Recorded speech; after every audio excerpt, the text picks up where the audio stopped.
Assalamualaikum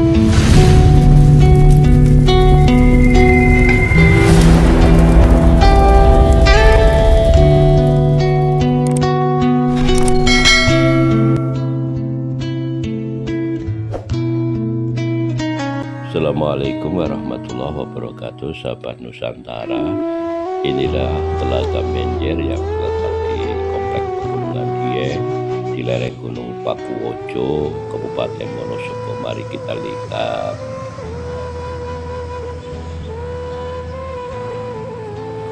Kita telah memasuki area parkir Telaga Menjer yang cukup luas dan asri serta sejuk. Dan segera kita akan memasuki lokasi dan Gapura. Selamat datang di Telaga Menjer. Telah kita lihat. Info tentang destinasi wisata Telaga Menjer ini bisa kita lihat pada baliho yang ada di depan kita ini. Itu masuk ke lokasi Telaga Menjer, baik letak, lokasi maupun sejarah, kemudian apa cerita rakyat yang meliputi Telaga Menjer itu, ya. Kemudian titik koordinat, kemudian ada peta wisata di Desa Maro, Kecamatan Garung, Kabupaten Wonosobo. Oke lah, lengkap. Kita langsung masuk saja ke Telaga Menjer. Telaga Menjer ini terletak di Desa Maro, Kecamatan Garung, Kabupaten Wonosobo, di lereng Gunung Pakuwojo, Komplek Pegunungan Dieng, dengan luas kurang lebih 700 hektar, termasuk telaga yang paling luas di sekitar Dieng ini, ya. Berdiri di atas 1.300 meter di atas permukaan laut. Adalah kurang nikmat atau kurang berkesan kalau kita tidak ikut mengarungi Telaga Menjer yang indah ini, ya. Coba kita bersama-sama bagaimana nikmatnya mengarungi Telaga Menjer ini. Let's go, guys.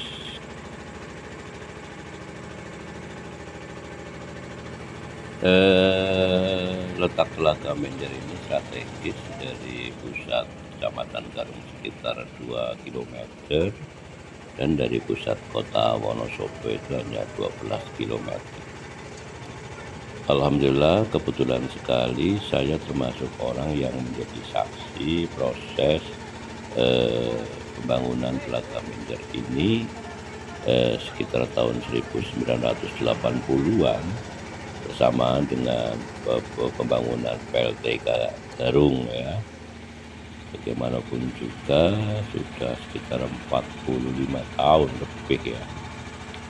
Saya biasanya dulu datang ke Telaga Menjer itu dari Wonosobo, kemudian dari pondok pesantren asrama pondok Islam di Jawar, Mojo Tengah, itu naik oplet.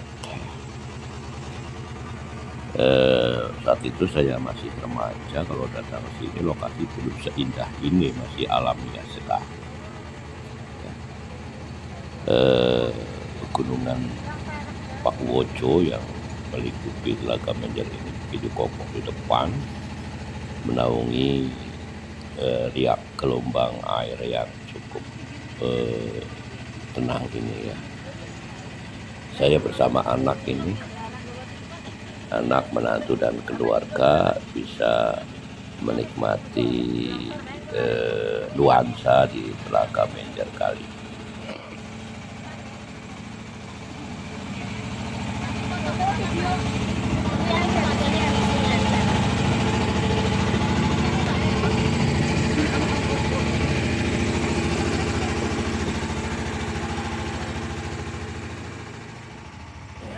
Saudara sekalian yang saya hormati, alam Indonesia memang kaya dengan legenda, mitos-mitos, dan cerita-cerita mistis yang seringkali mewarnai kehidupan budaya dan kemasyarakatan, juga spiritual masyarakat kita.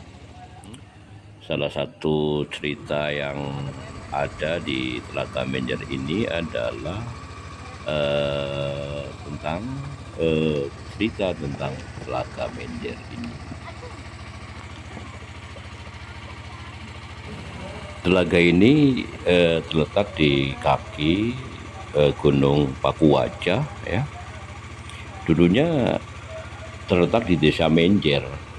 Oleh sebab itu telaga itu disebut Telaga Menjer.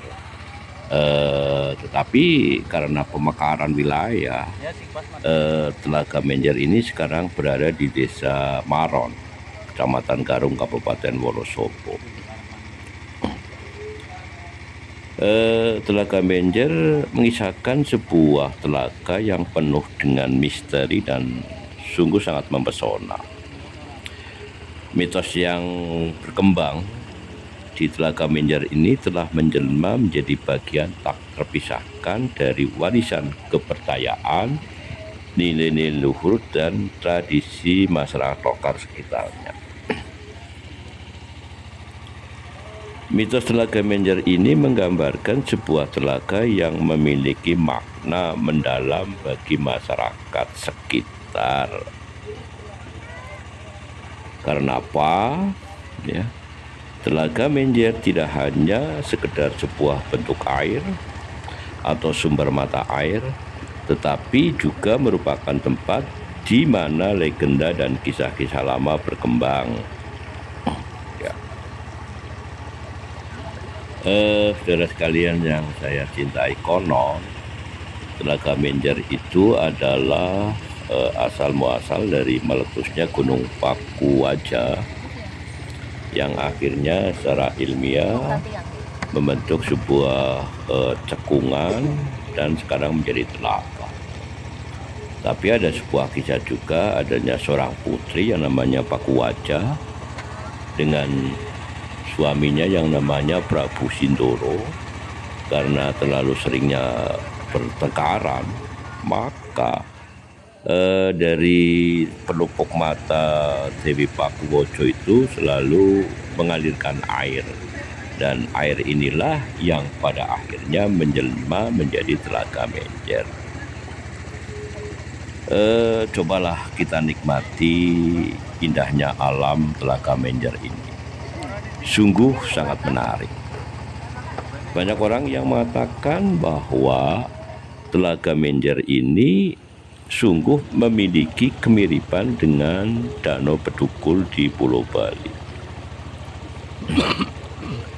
Kalau kita lihat topografinya, kita terletak di ketinggian 1300 mdpl, luasnya sekitar 70 hektar, dan kedalaman rata-rata antara 45 sampai 50 meter. Sungguh saya yang merasakan menikmati keindahan alamnya. Kita akan menikmati suasana alam yang sungguh tenang, damai, memukau. Telaga Menjer juga disebut-sebut sebagai danau luas, bahkan danau yang paling luas di areal Pegunungan Dieng ini. Karena letaknya yang agak tinggi, ya, maka suhu di sekitar Telaga Menjer cenderung sejuk dan rata-rata antara 22 sampai 27 derajat Celcius.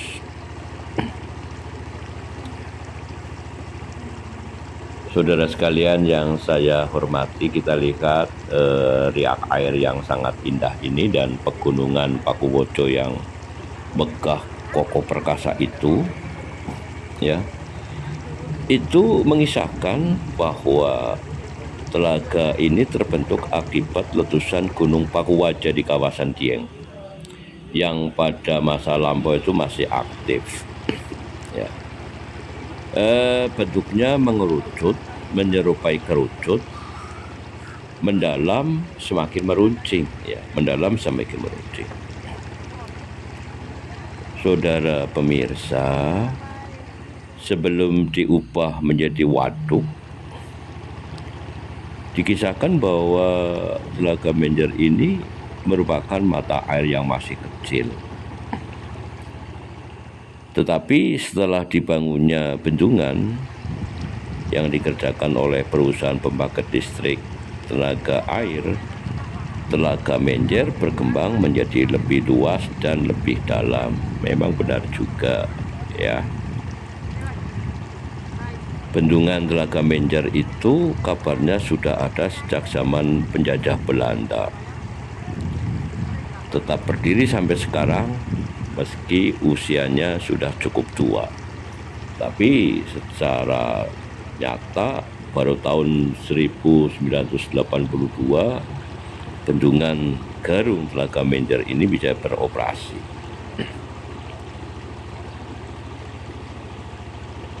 Saudara sekalian yang saya hormati, lihatlah panorama yang mempesona, riak air yang menyejukkan hati itu. Tetapi ada mitos di Telaga Menjer. Di balik pesonanya itu, Telaga Menjer juga dibungkam dengan cerita-cerita mitos yang penuh rahasia. Berdasarkan legenda, Telaga Menjer pernah digunakan sebagai tempat penyembuhan trauma bagi para tahanan sipil Belanda yang mengalami penderitaan saat Jepang berkuasa sebelum Indonesia merdeka. Tetapi mitos dan cerita-cerita terkait melewati sejarah itu. Salah satu mitos yang melibatkan keberadaan Telaga Menjer itu adanya gua di bagian barat telaga yang dikenal sebagai Gua Songkama. Ini tenang sekali kita di sini. Ada kedamaian. Tempat ini tersembunyi karena ditutupi oleh 3 batu besar yang menyatu dengan pohon-pohon yang sudah besar dan tua. Mitos ini menyebutkan bahwa air mata air dalam gua memiliki kekuatan penyembuhan untuk berbagai penyakit. Saudara sekalian, melihat tinggi rendahnya air di mata air ini dapat meramalkan berkah yang akan datang. Artinya, permukaan air yang tinggi mengindikasikan adanya suatu keberuntungan, sedangkan air yang surut menandakan kita harus selalu waspada terhadap hal-hal yang sedang terjadi. Saudara pemirsa, tapi mitos yang paling dikenal tentang Telaga Menjer adalah tentang cerita tentang pasangan yang datang bersama kemudian berpisah. Berarti pasangan itu belum kawin ya. Ada ya cerita yang mengisahkan pasangan yang berencana untuk mengakhiri hubungan mereka di Telaga Menjer. Setelah mengunjungi telaga ini, salah satu dari pasangan tersebut mengajak pasangannya untuk berbicara di tempat yang indah. Ini untuk membuat pemutusan hubungan menjadi lebih ringan. Cerita ini kemudian berkembang menjadi mitos yang luas dan dipercaya oleh banyak orang. Tetapi cerita akan hanya tinggal cerita, yang penting apa niat kita ketika kita datang ke Telaga Menjer. Selain itu, bukan hanya mitos yang melingkup pesona Telaga Menjer.